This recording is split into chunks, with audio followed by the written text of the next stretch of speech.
کہ کون کون سے اہم نکات اس میں موجود تھے۔ اگر سبق میں کوئی کہانی وغیرہ ہے تو سبق کی ترتیب کا خیال رکھیں۔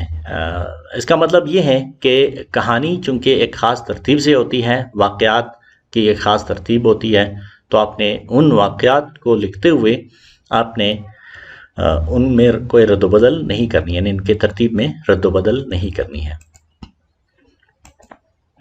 اچھا، اس میں نمبروں کی تقسیم جس طرح تشریح لکھتے ہوئے ہوتی تھی، یہ اس میں بھی نمبروں کی تقسیم ہے۔ عام طور پر مصنف کا نام آپ نے لکھنا ہوتا ہے، تو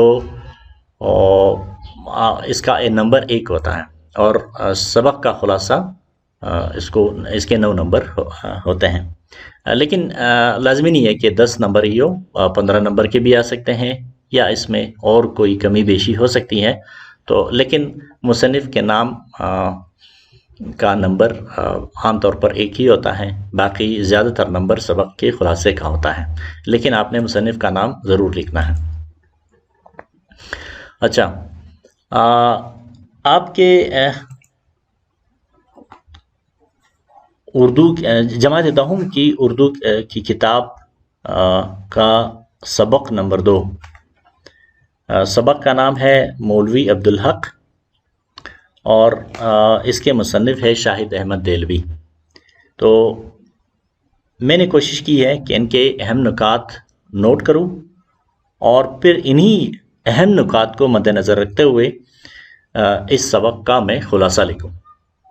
اگر ہم بغور دیکھیں تو اس سبق کے 2 اہم پہلو ہیں۔ ان اہم پہلوؤں میں سب سے پہلے مولوی عبدالحق کی شخصیت، اس پر بحث کی گئی ہے، اور مولوی عبدالحق نے اردو کی ترقی کے لیے کیا کردار ادا کیا، یہ سبق کا دوسرا پہلو ہے۔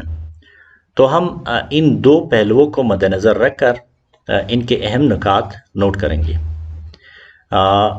مولوی عبدالحق کی شخصیت کے اہم پہلو، اس میں یہ کہ وہ انتہائی غیر معمولی ذہانت رکھتے تھے، ان میں کراپن موجود تھا۔ اس کی تفصیل کراپن کیا ہوتا ہے یہ آپ آگے جا کر سبق کے خلاصے میں یہ خود بخود واضح ہو جائے گی۔ اسی طرح کتراپن، لباس اور کھانے کے معاملے میں نفیس مزاج، مستقل مزاج، دوستوں کی محفل میں ہنسی مذاق، اور مصنف کے مولوی صاحب سے تعلقات، یہ ہے مولوی عبدالحق کے شخصیت کے اہم پہلو۔ اس کے علاوہ اردو زبان کی فروغ کے لیے مولوی عبدالحق کے کارہائے نمایاں، اور ان کے یہ سبق کا دوسرا پہلو ہے، اور اس کے اہم نکات یہ ہیں۔ اردو کی ترقی کے لیے انجمن کا قیام، عثمانیہ یونیورسٹی کا قیام، دارالترجمہ، یعنی عثمانیہ یونیورسٹی میں ہی دارالترجمہ بنایا تھا، زندگی کو اردو ادب کے لیے وقف کر دینا، اور گاندھی کی اردو مخالفت روش کا ڈٹ کر مقابلہ کرنا، انجمن کی اورنگ آباد سے دلی منتقلی، اندرونی مخالفتوں کا سامنا، اپنا کل اثاثہ انجمن کی نظر کرنا، اور اردو کالج کا قیام۔ تو یہ وہ اہم نکات ہیں جو اس سبق کے ہیں، اور انہی اہم نکات کو آپ اب اپنے الفاظ میں بیان کریں گے تو یہ سبق کا خلاصہ بن جائے گا۔ میں نے ایک خلاصہ بھی لکھا ہے آپ کے لیے، تو اس کا آپ بغور مطالعہ کریں۔ میں آپ کے لیے اس کا ریڈنگ بھی کر لوں گا، لیکن جب ہم عملی طور پر اسباق شروع کریں گے تو ہر سبق کے لیے اب میں تحریری سبق کا خلاصہ آپ کے لیے نہیں لکھوں گا۔ یہ طریقہ میں نے آپ کو بتا دیا ہے، اس طریقے کی آپ پریکٹس کریں گے تو انشاءاللہ آپ اس مہارت کو خود سیکھ لیں گے۔ تو دیکھیے، میں آپ کے لیے اس کی ریڈنگ کر دیتا ہوں۔ مولوی عبدالحق اپنے زمانے کے اہم ترین شخصیات میں سے ایک تھے۔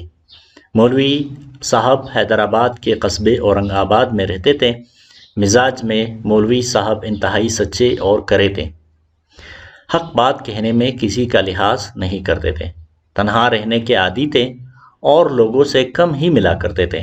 یعنی کتراپن جو آیا تھا، تو کتراپن کا مطلب ہی یہی ہے کہ لوگوں سے وہ کم ملتے تھے. اس کی وجہ ان کی حد سے زیادہ مصروفیات تھی جو ان کو کسی سے ملنے نہیں دیتی تھی. غیر معمولی ذہین تھے اور لوگوں کے ساتھ تعلقات بنانے میں بھی ماہر تھے. کچھ ہی عرصے میں لوگوں کو اپنی مٹھی میں قید کر لینے کے ماہر تھے. عمدہ کھانا کھاتے، کھانے میں پھل کا استعمال کثرت سے کرتے. لباس کے معاملے میں بھی خاصے نفیس مزاج تھے. عمدہ اور قیمتی لباس پہنتے، زیادہ گل مل نہیں جاتے کسی سے، اور نہ زیادہ باتیں کرتے تھے، لیکن دوستوں کی محفل میں خوب ہنسی مذاق بھی کر لیا کرتے تھے. انتہا درجے کے مستقل مزاج تھے. اس سبق کے مصنف کے ساتھ ان کے ذاتی اور ادبی تعلقات تھے. تو یہ سبق کا جو پہلا پہلو ہے اس بارے میں ہے. جو اہم نکات میں نے نوٹ کیے تھے تو انہی کو میں نے اپنے الفاظ میں بیان کیا. لیکن اپنے الفاظ میں بیان کرنے سے مراد یہ نہیں ہے کہ آپ سبق سے ہٹ کر کوئی تبصرہ اس میں کریں، کوئی بات اس میں آپ شامل کریں. ٹھیک ہے.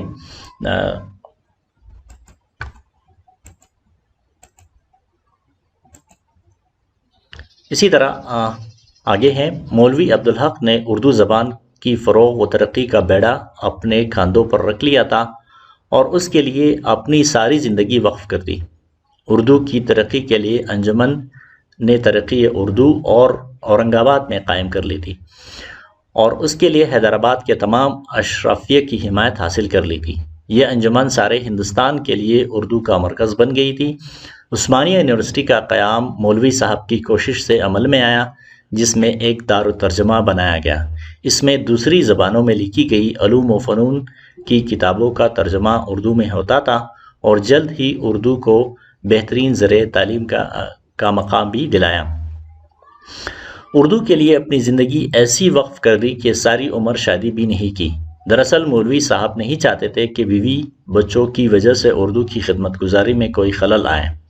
اردو کی ترقی جب گاندھی جی کو ناگوار گزری اور انہوں نے اردو زبان کو محدود کرنے اور ہندی کو ہندوستان کی واحد قومی اور سرکاری زبان بنانے پر تل گئے، تو مولوی صاحب ان کے سامنے دیوار بن کر ڈٹ گئے اور آخر تک ان کا ہر محاذ پر مقابلہ کیا. مولوی صاحب کو جب محسوس ہوا کہ گاندھی ہندوستان میں اپنی اثر و رسوخ کی بنا پر اورنگ آباد میں اردو کی ترقی کی راہ میں رکاوٹیں کھڑی کر سکتا ہے، تو انہوں نے حکمت سے کام لیتے ہوئے انجمن کا دفتر اورنگ آباد سے دلی منتقل کر دیا. دلی میں مولوی صاحب کا شاندار استقبال ہوا اور مولوی صاحب نے یہاں بھی اپنے کام کو زور شور سے جاری رکھا. انجمن کے انتظامات چلانے کے لیے حیدرآباد کے وزیر اعظم سر اکبر حیدری امداد دیا کرتے تھے، لیکن ان کی اقتدار کے بعد ایک انگریز پٹو نے انجمن کی امداد بند کر دی.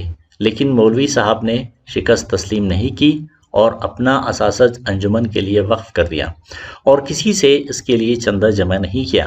ہندوستان کی تقسیم کے بعد دلی میں حالات سازگار نہ رہے اور آخرکار وہاں انجمن کا دفتر بند ہوا.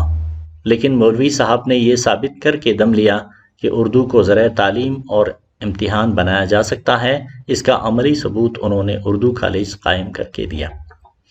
تو اس طرح سے سبق کو مد نظر رکھتے ہوئے، سبق کے اہم نکات کو مد نظر رکھتے ہوئے میں نے یہاں پر ایک خلاصہ آپ کے لیے لکھ دیا ہے.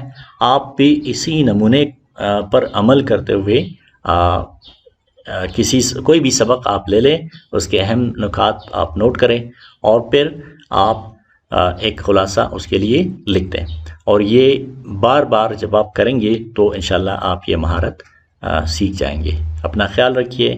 اگلے لیکچر تک خدا حافظ.